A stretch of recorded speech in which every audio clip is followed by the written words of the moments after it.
Literally, as the words were leaving my mouth, I was like, this is so dumb. The grass in the park is finally super green again after like a month of being a disgusting brown color. This is actually my third time trying to make this video. I'm not smart enough, that I'm not pretty enough, that I'm not funny enough. Just landed on top of that roof and it all came crashing in.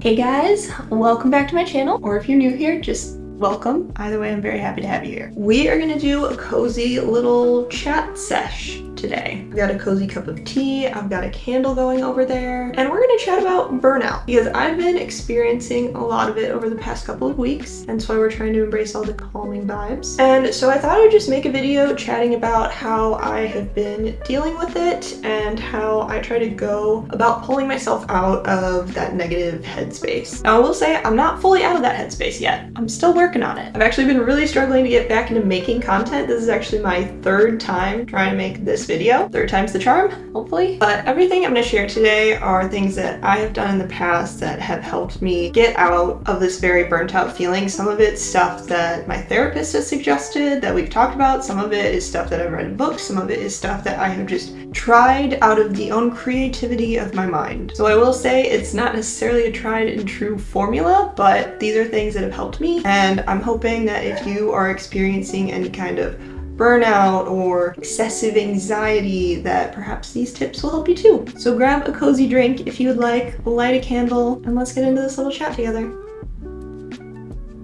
So first thing I want to chat about is how I ended up in this burnt out space in the first place. I think the reasoning behind your burnout often influences how you'll pull yourself out of it or how you should cope with it. So my burnout comes from a place of putting too much pressure on myself. I've given myself a lot of deadlines and things that I want to achieve this year that I feel like I haven't been hitting, specifically in my job as a content creator. Second is that I have a hard time saying no. I don't want to miss out on anything. I don't want to disappoint anybody. And I haven't been great at managing my time and prioritizing lately, and that's because I've put so much pressure on myself to meet certain deadlines. And by certain deadlines, I mean arbitrary deadlines that don't really have any meaning. I've just associated meaning with them in my head and allowed them to drive myself crazy. And then the third thing is I've been comparing myself to people a lot lately. And that is a great way to give yourself anxiety and drive yourself into burnout, because I've convinced myself that I'm not good enough, that I'm not doing enough, that I'm not likable enough, that I'm not smart enough, that I'm not pretty enough, that I'm not funny enough. All of the not enoughs. None of them are really true. But the feeling has been piling on over the past few months, and last week I had a bit of a breaking point with it all. I had a technical difficulty with the YouTube video that I was going to post. Essentially, I lost the file. I was getting an error that said we cannot open this file because it has an unusual path, as if it went to school to be an engineer but ended up being an actor several years later. That is not the appropriate way to tell somebody that you are about to ruin their digital endeavors for the day. So that was my breaking point. It felt as if I was living in a house. This is a dangerous way to do this. Keep that down here. It felt as if I was living in a house and all my anxieties and worries from the past year or two have been piling up on top of the house like snow. And Goose is here now, so we're gonna invite him up. You wanna come up, buddy? Yay! Say hi, buddy. All right, good stuff.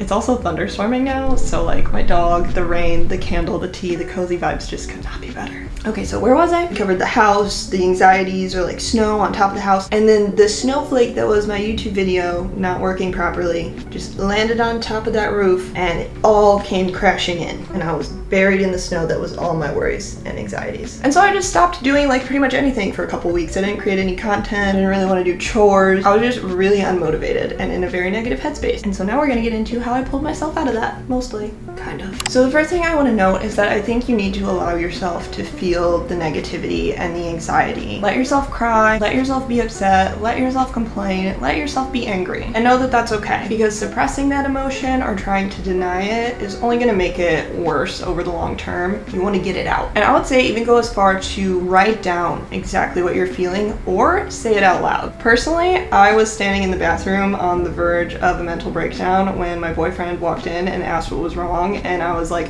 I don't know.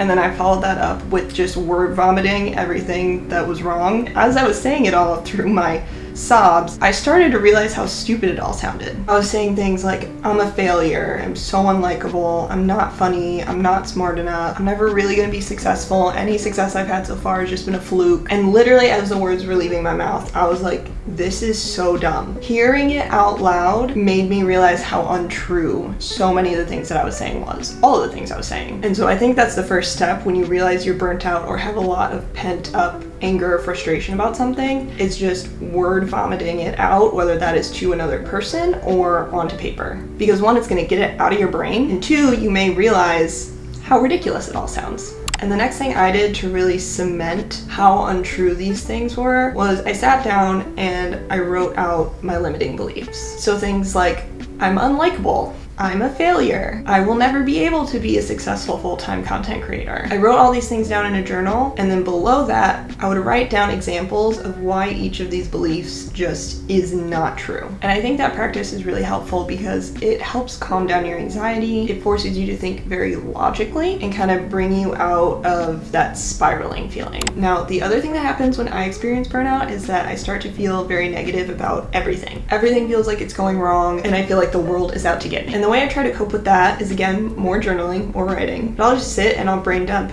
everything positive in my life. From the very big obvious things to the really small mundane things. And I won't usually do this right away. I kind of sit with the negativity for a little bit. I think it can be hard to go from such a dark place to such a light place so quickly, and it can feel unnatural. So you kind of gotta let yourself ride the waves of emotions for a little bit. And then when you feel ready, sit down and do that journaling. And I just went and got my journal so I can read you some of the things I wrote down. So get ready for a little story time. All right, so I wrote, the sun was shining on my walk with Goose this morning and no one else was out, which is quite rare living in a large city. It was like magically quiet. And so that made me very serene and happy. Speak Now Taylor's version just came out and I love it. I just thrifted the perfect summer maxi dress the other day. I wore it out last night and received a ton of compliments. The grass in the park is finally super green again after like a month of being a disgusting brown color. All my herbs in my windowsill are thriving and my propagated basil is also growing. And I have a wonderful boyfriend, wonderful friends, and the dog of my dreams. I somehow made Goose seem like the most important part of that combination. Because let's be honest, he is. But anyway, so those were just a few of them. I wrote down 15 things in total. Again, as you might have noticed, some really small little glimmers and some really big kind of obvious things. And it just helps remind me that not everything is going wrong. It can be really helpful in just pulling you out of that kind of dark, down, bad mood. You might not feel 100% amazing after it, but try it the next time you're feeling down and I bet you'll feel a little better. Maybe a lot, but definitely a little. Okay, my next tip may not be applicable to everyone, but to the extent that you can, abandon everything that's giving you stress, at least for a little bit. I know this might not be possible if you have to go to your job every day or go to school every day or whatever it is, but for me as a content creator, my content was what was giving me stress. My home was giving me stress, how unorganized it was. And so I just said, screw it. I shut down my computer, I left my phone inside, and I went outside for a bit. Out of sight, out of mind. And I ended up not doing any of my content creation work really for another 2 weeks, which I realize not everybody can do. So try to adapt this one to fit your lifestyle as you can. You know, if you have to go into work, see if you can delay meetings to another day, or try and take a sick day if you can, or take a PTO day. Try to find a way to just distance yourself from your main stressors for a little bit of time. And now, I'm not a therapist, so I don't know if this is really true, but I feel like doing this allows more space in your life and in your brain for other things to come in and fill you up. When you allow other things in, you start to realize how small the things that you've been stressing about or the things that are burning you out really are. Once I stopped creating content every single day, I started to realize how much more there actually is in life. I started to feel like social media isn't really even real. And even though I love it and I'll continue to keep doing it, because I gave myself space, it doesn't feel like this looming dark cloud over me anymore. I recognize that there's other things in my life that can bring me joy and make me happy. And if I make room for those things, this thing that I've been allowing to weigh me down, content creation, will will start to feel a lot lighter. So again, I know it may not always be possible, but if you can, get your stressors out of sight, out of mind, at least for a little bit. That was a big yawn, Goose. All right, next point is to stop comparing yourself to others. I think no matter what profession you're in, whether you are a child or a teenager or a young adult or an adult, I think everyone has instances in which they're comparing themselves to others. And this is something that can really quickly lead to burnout without you even realizing it. Because when you compare yourself to others, you start running to try to keep up with somebody else. And often you're trying to keep up with them based on only what you know, only what you can see. Whether that's the promotion they got, or the amount of views their video is getting, or the grade that they got on a test. You're trying to keep up with the standard that they've set that you can see. But you're not seeing the behind the scenes. You're not seeing what's gone on in their lives for them to get to this point. You're not seeing the stress that they've undergone. You're holding yourself to this impossibly high and honestly kind of imaginary standard. And eventually you're going to keep running and running and running as fast as you can, trying to feel like you're going to catch up. Goose. Okay, bye buddy. And you'll try to run as fast as you can to keep up with this standard. And maybe you'll get there, but also maybe you won't, and you'll run out of breath and you'll crash and burn. And that has definitely happened to me, currently and in the past. And so what I'm trying to remind myself is to not compare myself to others, to only compare myself to myself. Compare myself to where I was 6 months ago, to where I was a year ago, and really take note of the steps I've taken and the progress I've made, and use that as my measure of improvement or my measure of success. All right, now when it comes to getting back into doing things, to doing the things that were stressing you out that caused your burnout, that can feel really overwhelming, and you may stumble a little bit as you get back into it, as evidenced by the fact that I've tried to create this video 2 times already. But what I find helpful is to make a to-do list and divide each of my tasks into really tiny micro tasks. So if I'm like, I need to clean the living room and that just feels like a huge daunting task to me, I'll divide it into folding the blankets, cleaning off the coffee table, vacuuming, dusting the TV stand. And I'll start with just folding the blankets. And that's all I have to do. That is my only expectation for myself, is to check that off. But a lot of the time I'll find that once I do one thing and I can check it off and feel satisfied, that I'll feel motivated to do the next thing. And these little micro tasks help this big